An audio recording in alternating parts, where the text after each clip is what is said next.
button, and you'll get notification of that.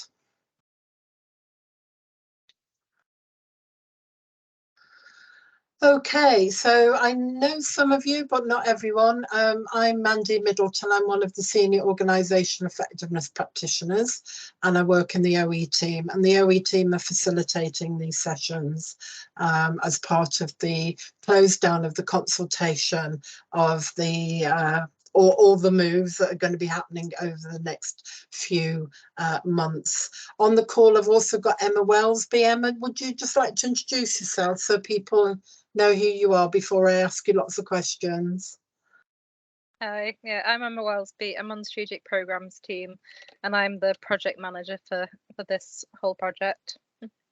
Yes, you're doing a fantastic job, may I say. So we've got a slide deck. I'm going to top and tail it and just let you know what the agenda is, why we're here, and then we'll just run through the details that are specific to your team.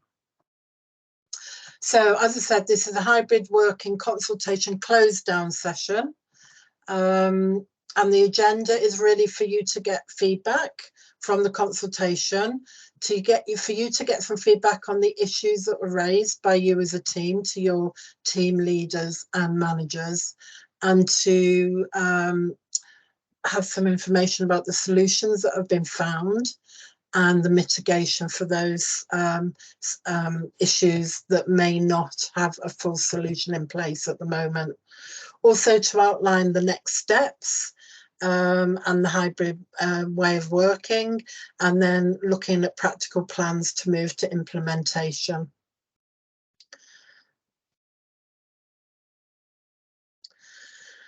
So you'll all know over the last couple of months, June, July and into August, we started the consultation on the 22nd of June, which ran for 45 days. And during that time, we were all given the opportunity to have one-to-ones with our team leaders and managers around any issues or concerns that we've got regarding the move of our base and move across sites. During that time, Emma and the team created a frequently asked questions, and that's been populated over the last 3 months, and additional FAQs added as they've come on, and they've all been available on MySpace, along with feedback from all the sessions that have been taking place and other documents. There's been weekly meetings with staff side and I say one-to-one with team leaders, and the consultation is officially closed now. This session is part of that closing down, but also sharing the final plans. And there's lots of sessions being arranged where the team leaders and the senior managers of those teams can outline where they've got up to with the issues and the next steps. So that's it from me. Okay, thanks, Mandy. Thank you. Okay, so for anybody that doesn't know me, I'm sure you probably do, most of you on the call will do. Sandra here, Deputy Director of Nursing and Quality in the Exec Nursing team, and Jenny's just appeared as well because we've actually finished. Well.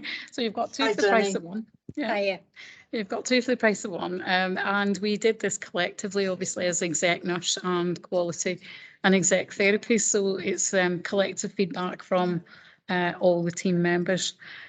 So there's a summary there of the issues that we raised. So it's just to let everyone know the kind of things that were coming up. Access to equipment in V7, so double screens, keyboards, etc. So I've gone through the issues raised, and then I think on the next slide we've got the resolutions as well. Yeah.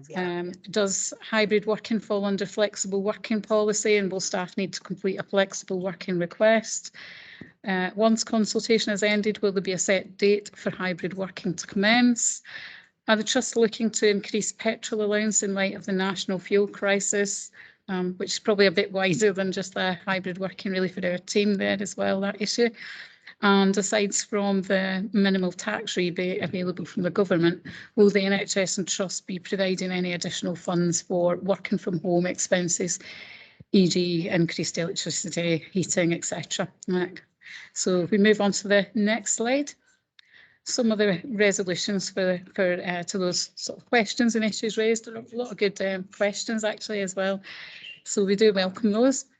But there is a proposed standard setup, and there will be monitors and docking stations and keyboards and mouse and high rise for laptop as well. So the monitor will therefore act as a screen 1 and the laptop screen as screen 2 if needed in the computers and the desks at V7.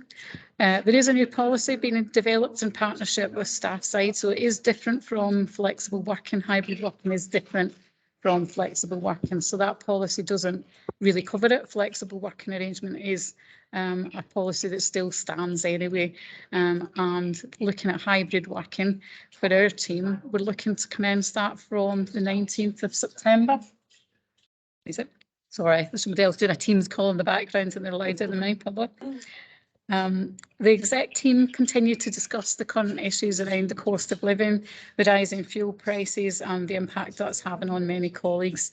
And there has been an agreement by the exec team to increase the existing fuel payment after 4,500 miles and up to 10,000 miles. So that has gone up from 20p to 45p with effect from the 1st of July. And tax relief is a matter for HMRC, so it's not something the Trust are responsible for. It's not something the Trust would do directly, and colleagues who are able to work remotely as part of the role are already benefiting from the flexibility this provides. So I think it's one of those issues where hybrid working does come with, it's a bit of a pros and cons really. So there are some benefits and there are some downfalls really, but mostly they balance each other, they offset each other. So there isn't any additional investment that the Trust would be able to make there outside of the normal tax relief processes there that are already available to people. Okay.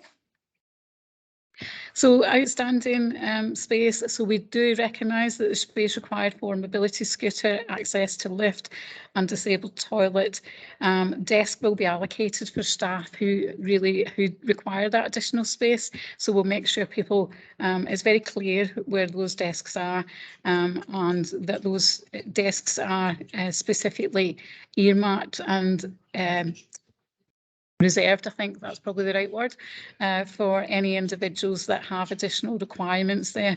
And we've also noted, again, a really good point, because you don't realise these things until we do go out to consultation there as well. V7 doors are not automatic. It causes issues for entry and exit of the building. And I think that's for all team members, to be fair, actually. I've seen myself and Jenny certainly struggle to get out the building of an evening as well, when those doors, when the main doors are locked as well. Actually, the side door is very difficult to access as well. So I think that's a really valid point that needs to be escalated to our exec team colleagues there. So certainly we'll pick that up and follow that line of inquiry. So it's not resolved yet. It's not we don't have an answer to that one yet, but it's certainly a valid point and one that we'll take forward. This one. So how will we work? V7 remains the base for our teams. So we've always had V7 as the base, even though we work at different places as well. Nurse exec, there's not a huge amount of disruption, hopefully, for the vast majority of the team who were already V7 based, but on the upstairs, correct me if I'm wrong, and how I'm describing it, but moving from the left-hand side of the building to the right-hand side of the building. So basically from one extreme to the opposite, a mirror kind of image. And those relocations will be taking place with effect from the 6th of September. Desk spaces have already been allocated to sort of teams or groups of teams. There isn't, we've got 24 desks, I think it is allocated for exec nursing and quality and exec therapies. There are sort of team allocated spaces there. There's named desks, as we said, where there's additional space required. But apart from that, we're expecting people to develop not a complicated desk booking system at all. We don't want to make this a complicated exercise. So basically, there'll be desks available. And given the the amount of hybrid and flexible working or working from home arrangements we do have within the team, we don't envisage that there will be a shortage of desks actually. So we're not naming all those desks. So when you say that there are individual names on them, they're not exclusively for those individuals as well. So other people can still use those desks. Okay. Okay, thank you. So next steps for our servicing teams: share floor plans with all team members for office space at V7 building. So I think, Emma, you shared floor plans with a number of different teams now, so people can get, be aware where they're sitting in respect, and with other colleagues really as well, with respect to other colleagues. There's already packing and unpacking being planned for our teams. And I think very helpfully, Anna and Julie have been coordinating a lot of that, I think, actually, just to make sure we get that right and we're not duplicating work. I will also looking at sort of storage that's required for the team as well, so that will all be in place. We need to complete DSE assessments within 2 weeks of the move, so just making sure we draw that to the attention of individual managers there and make sure we do we complete those within that time scale.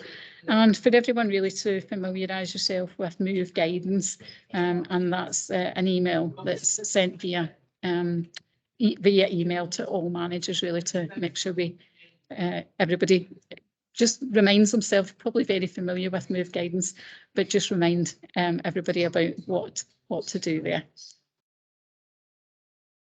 Okay, lovely. Thanks, Sandra. So I'll just take over these last couple of slides. Thank you. So this is just an outline really of what's been happening up until August. All the work that's been going on at Hollins Park and Puma Court. And the next big stage of this plan is for the corporate teams that are moving over to Hollins Park from V7 will be in September. Then there'll be some minor estates work at V7 during September. And then the community care teams move from Babbage House in stages during August to October, with the end result of Babbage House being emptied, ready to hand back the lease in January. So that's just really an overview of the timeline. So this is the move plan for phase one, and I guess Sandra's just already outlined. You've got your crates, you know where you're going to, you've got your desk spaces. And Emma, is there anything that you specifically want to pick up for this team from this slide? Yeah, only to say that obviously this is actually slightly the wrong extract that's been put on that slide here, because that's talking about teams moving to Hollins Park House. So as Sandra said, the move date for moves internally within V7 will be the 6th of September. Crates have already been dropped off, so you've got up until basically the 5th of September to pack all of those crates. They will be you'll then, obviously after the move date, you'll need to unpack them all as well. So they will be collected on the 8th of September. According to this, which I've just realised is actually quite soon after your move, so I might need to discuss that with the crate company. Yeah, I need to look at that, because that looks like the wrong date. It's the 14th, Emma. It's the 14th of September. Yeah. Janet Lee said that it was a mistake on the plan. Yeah, that makes more sense. Thank you, Jane. Yeah. So the crates come with labels, so you'll be able to put your team name on and where they're going, so that the removal companies know what they're doing with each crate. There will also be zip ties provided where needed for sort of confidential files, anything that needs to be secured so that nobody can open the crate. We are asking that you make sure that absolutely everything that you've got in terms of storage is either packed or disposed of. I'm very conscious that the storeroom at V7 is over overfilled with things right now, and we actually need that room for the clinical equipment for teams moving in from Babbage House. So we are asking people to prioritise going into V7, looking through every cupboard, through the storeroom, kitchen cupboards, even everywhere where you might have something, either of your own or maybe a colleague who's left the trust. There might be stuff that's been sitting in a TAMBA unit for the past 6 years that nobody has looked at, but belongs to your team. So if everybody could please prioritise going through all of that thing, and as I said, either pack it or dispose of it, and there will be additional confidential waste bags and so forth provided over the next few days as well.